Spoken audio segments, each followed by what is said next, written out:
Have you ever RSVP'd yes to a party, then canceled last minute because the thought of being in a crowded room made your heart race? Or maybe just the idea of leaving the house, going to the grocery store, standing in line, riding the bus, feels like climbing a mental Mount Everest? Here's the real question. Is it social anxiety, agoraphobia, or just a bad Tuesday? We've all had one. Let's talk about it, openly, honestly, without shame or psychobabble, because understanding the difference between agoraphobia and social anxiety might just be the key to getting your life back, one baby step at a time. 1. Agoraphobia.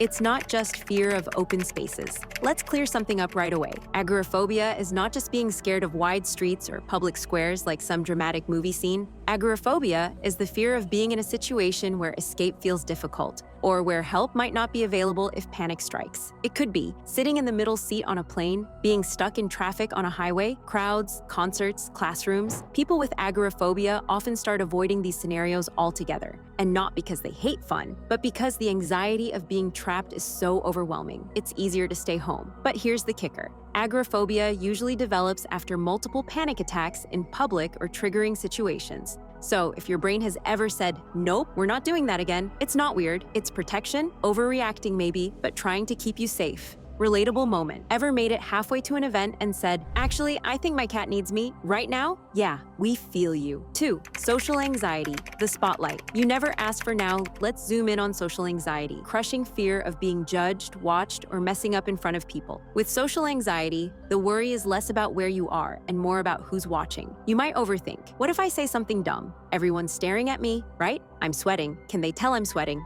Social anxiety often shows up in job interviews, meeting new people, dating, oh the joy, even eating in public. It's like being on stage, constantly, without signing up for the play. But guess what? It's more common than you think. Over 15 million adults in the US alone deal with social anxiety. That's a lot of us trying to avoid eye contact at Starbucks.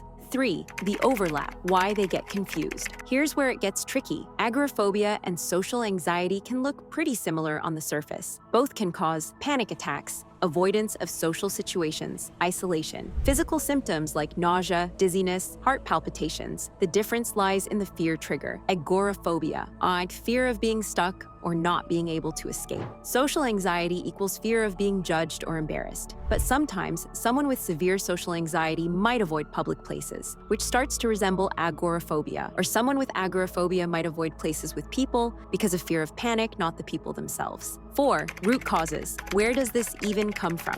Mental health isn't a one-size-fits-all game, but some common factors pop up. Genetics, family history of anxiety or panic disorders, trauma, past public panic attacks or embarrassment, personality. Highly sensitive or perfectionist folks are more vulnerable brain chemistry, imbalances in serotonin and dopamine environment, stressful life events, chaotic upbringing, bullying, and sometimes, honestly, it just shows up. No clear trigger, no big trauma, just this lingering fear that builds slowly, like a song stuck in your head that you can't shake. 5. Real stories. I thought I was just shy. Let's humanize this. Sarah, 32, used to think she was just introverted until she started crying in her car before every work meeting. Deshaun, 26, hasn't ridden the subway in 4 years because he had one panic attack underground, and now his body freaks out even thinking about it. You are not weak for feeling this. You're not broken. You're not overreacting. You're living with a nervous system that's been on high alert for too long. 6. Diagnosis. It's not just in your head. If you've ever heard just get over it, insert eye roll here. Getting an actual diagnosis can help you understand what your brain is doing and why. Professionals use tools like the DSM-5, Diagnostic and Statistical Manual of Mental Disorders, anxiety scales and questionnaires, in-depth interviews. Diagnosis helps you get access to therapy, CBT exposure therapy, EMDR support groups, medications if necessary, SSRIs beta blockers, but also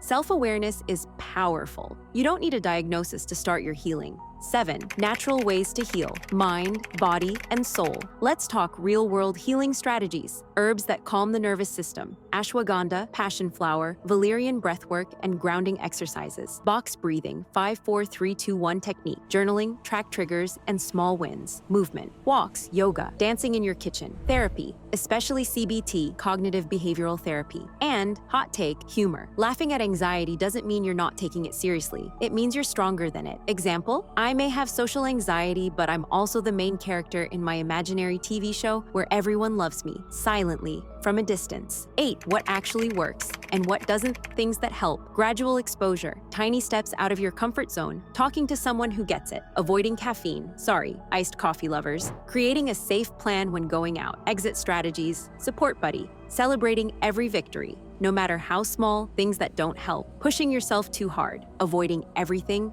shaming yourself, toxic positivity, just think happy thoughts. No Karen, no. Let's talk about it. Why ending the stigma matters. You are allowed to struggle and still be strong. You are allowed to cancel plans and still be worthy of love. You're allowed to be working on yourself without being fixed. We need to start normalizing conversations around mental health, agoraphobia, social anxiety, and everything in between. Not just during Mental Health Awareness Month, but all the time. Final thoughts. You're not alone. If your anxiety has been holding you hostage, know this: it can get better. With understanding, with support, with time, you are not alone in this. Whether you're watching from your bedroom, your kitchen table, or the safety of your comfort zone, know that you are welcome here. At Octavious Wellness Center, we're not here to fix you. We're here to walk with you through the fear, the healing, the laughter, and everything in between. If this episode hit home, give it a thumbs up, leave a comment about your experience, you never know who you'll help, and subscribe for more Real Talk wellness content. Hit that bell so you never miss a moment of growth, hope, and healing. We've got your back, always.